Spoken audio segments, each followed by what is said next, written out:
Are aliens future humans? Well, let's talk about that and a whole lot else. So get in here. This is Jack with Cosmic Road. I talk about UFOs and the paranormal. Please hit like and subscribe and let me know what you think in the comments below. Yeah, the other day, Ross Coulthart had an interview with Dr. Michael Masters, and Michael was talking about his theory that aliens, or some of them, are actually future humans. Here Ross is breaking some of that down. So Dr. Michael Mastersbrook is a professor of biological anthropology at the Montana Tech University in Butte, Montana, and he's come up with this theory that when you look at the classic description of aliens, they're always humanoid. They've always got two eyes, they've got two arms, they've got two legs, and he looks as a scientist at the biological improbability of beings in other parts of the universe developing exactly those same kind of characteristics.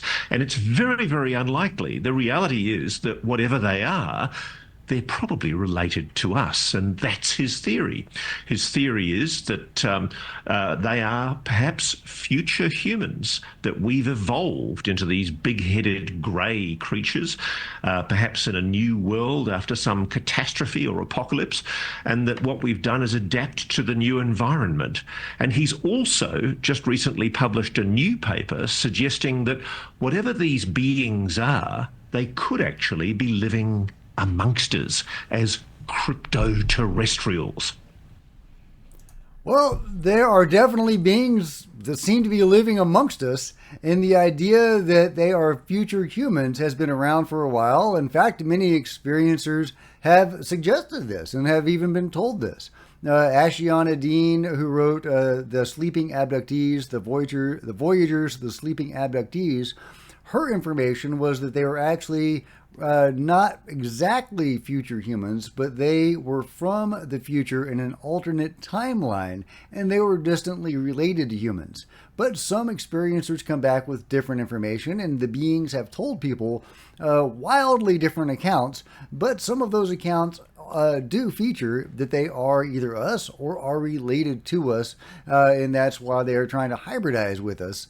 It's hard to know what the truth is because they do tell different people different things, often with the same overlying narrative that they are weak and they need us. So, I think that what they tell people is probably to serve their best interest and to make us not fear them. So I'm very skeptical of what the beings tell people. I don't think they're weak. I think that they're, what we can see of their presence is pretty vast, overwhelming, and very powerful. And they can do pretty much whatever they want. So, that is what they tell people, though. They're a weak and dying race and that they need us to continue in some fashion. So I don't, who knows what the truth is on that, but let me know if you think aliens could indeed be future humans. I think, hey, anything's on the table, guys. The technology the beings seem to possess does seem to allow for time travel.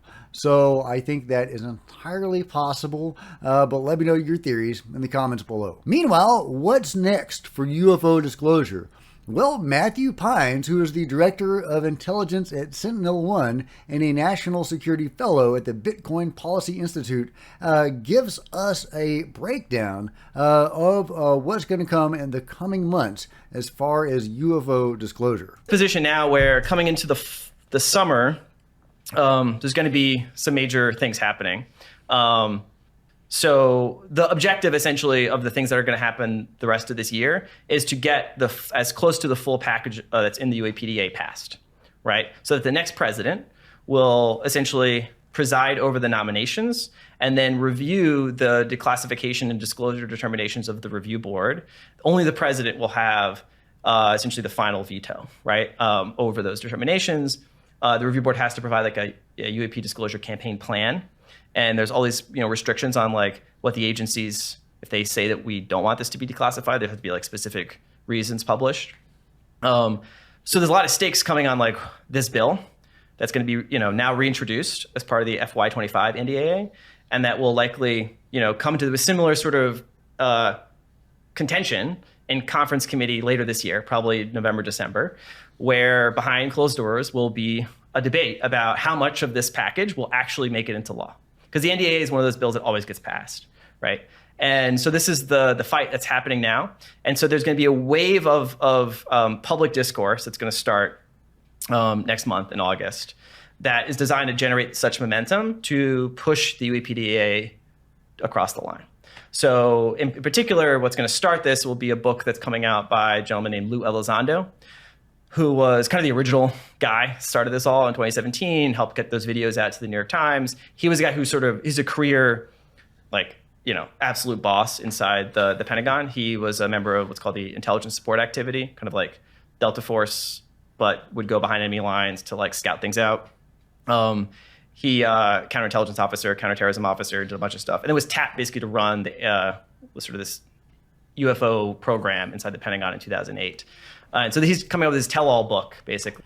Okay, he goes on talking about Lou and Lou's book and how that book plus 2 documentaries that are coming out will spur conversation such that it will allow the full or the semi-full version of the UAP Disclosure Amendment to be passed as part of the NDAA. So I hope that happens. I was really skeptical about the review board and, eminent domain and all that. And I still am to a large extent. But now that I know Arrow was fighting so hard against the review board, I realize now that the review board may be a good thing. I don't know about eminent domain, but at least we need the full or semi-full version of the Rounds-Schumer amendment, I think. Because Arrow was fighting so hard against it, obviously it must be a good thing. But let me know your thoughts on his ideas about what is going to go on in the next few months in the comments below. Meanwhile, Stanford engineers have developed a robotic bird.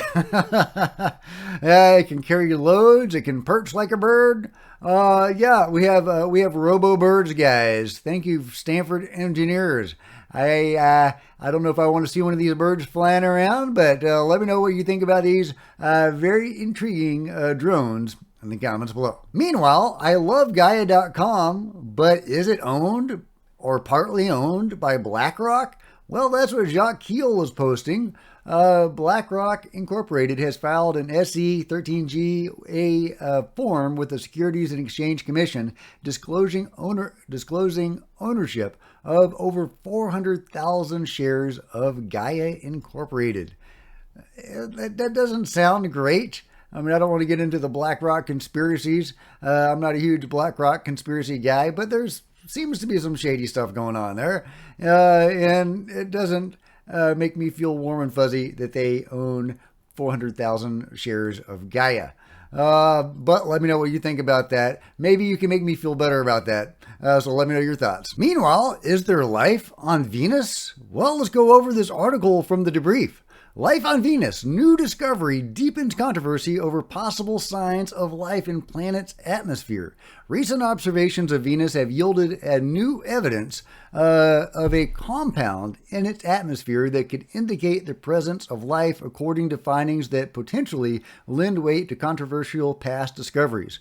Phosphine, a toxic gas that astrobiologists have proposed could be associated with the presence of life on rocky planets, was initially detected in Venus's atmosphere in a surprise discovery 4 years ago.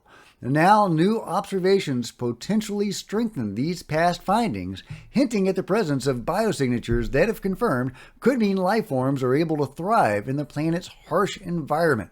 So yeah, it hasn't been confirmed, but yeah, interesting biosignatures in the atmosphere of Venus. Now, there have been various contactees and experiencers that have talked about complex life on Venus. A lot of the early contactees like George Adamski, some of their contacts said they were from Venus, these human-looking beings from Venus. Now, maybe that was just the beings trying to make it easier for people to digest, saying they were from a neighboring planet. I think that was what was going on. But people like, John Lear would tell you that, no, indeed, there were actual beings on these planets, and all of these planets, possibly existing at a different vibratory state than we are, but all of the planets were occupied. I don't know what to think about that. If they do exist at a vibratory level that, is outside of our normal perception, then, how can we verify any of that? But it looks like at least we might be able to verify there are these biosignatures on Venus. Meanwhile, check out this cool UFO that was seen in Brazil a few days ago. It's a really fascinating UFO, and we'll get into why it's so fascinating in just a second. But here is the original source video of this really awesome capture. And you can clearly see it. Hal Puthoff said real UFOs don't have clearly defined edges. So maybe this is a fake, but, it does seem to have clearly defined edges. Now, one of the interesting things about this particular UFO is that it seems to shapeshift. So let's get into that. Here is an analysis done showing the stabilized version of this craft where you don't see the shaky cam, and you can clearly see the shape of this object change. Look at this. Look at that. See, it bulges outward. It goes in. It goes down. That is funky, guys. That is a funky UFO. I mean, it's almost like it's breathing or something. I don't know what to think about this crazy object. Of course, it's not the first time that I've shown shape-changing UFOs, and experiencers will often talk about when they go into these craft that even the interiors shapeshift. Well, first of all, sometimes they're bigger on the inside than the outside, but also the beings occupying these craft seem to be able to rearrange the interior of the craft at will. If they want a room for a particular purpose, boom, a room is made for that particular purpose. So I guess it shouldn't be too surprising that the outside of these ships change. But let me know what you think about this really interesting UFO from Brazil in the comments below. Speaking of cool UFO videos, John Bell has a compilation of Tinkerbell UFO videos just from one night. And I will play just the first segment because it is pretty funny. Oh, and of course, Tinkerbell is John Bell's constant orb companion that visits him often when he's viewing other UFOs. Tinkerbell is this little orb that comes down close to him and interacts with him, and seems to have a sense of humor and a playful side. And everybody that's interested should go check out John's channel, Real Florida UFO, and I will link to that below. But check out this funny interaction. Tinkerbell, what you doing, man? I see you. What's up? You might as well chill out. Just settle down and chill out over here. You're just too funny. You're just way too funny. Yeah, you are. You know you are. Tim Orr drives me crazy. So yeah, John is filming one UFO, but Tinkerbell wants the attention and comes along to hog the spotlight. Meanwhile, from Massimo, a man installed a GPS tracker on his cat to find out his route while he was walking his dog. Surprisingly, the cat stealthily accompanied the owner or the dog throughout the walk. Yeah, check this out, guys. So that's him walking the dog, and that's the trajectory of the cat. The cat was totally stalking them the whole way. I love it. Last but not least, when a squirrel mama wants to show you her babies, just takes you by the hand and leads you right over there. Check this out, guys. I mean, if this doesn't put a smile on your face, I don't know what will. I mean, you got to have a pretty hard heart. Look at it. Look at this, guys. Look at this. The squirrel is so proud and showing her human friend her babies. Come on, guys. Come on. All right, if you've enjoyed this Squirrel Mama and anything else covered today, let me know in the comments below and give me a big thumbs up. I sure would appreciate it. Smash the like button, the subscribe button, the bell to be notified of future videos. You don't want to miss a thing. Join me on social media, Facebook, Twitter, Discord, links below. Love to see you guys there. If you want to support Cosmic Road in a bigger way, grab a coffee mug or a t-shirt in the merch store below. Grab one of my novels, see the link below. Become a channel member because channel members are rock stars, and I really appreciate you guys' support. Thank you so much. Also, channel members frequently get to see videos hours ahead of everybody else. Meanwhile, there's plenty of other videos on the channel, and I'll see you guys next time. This is Jack with Cosmic Road, signing out.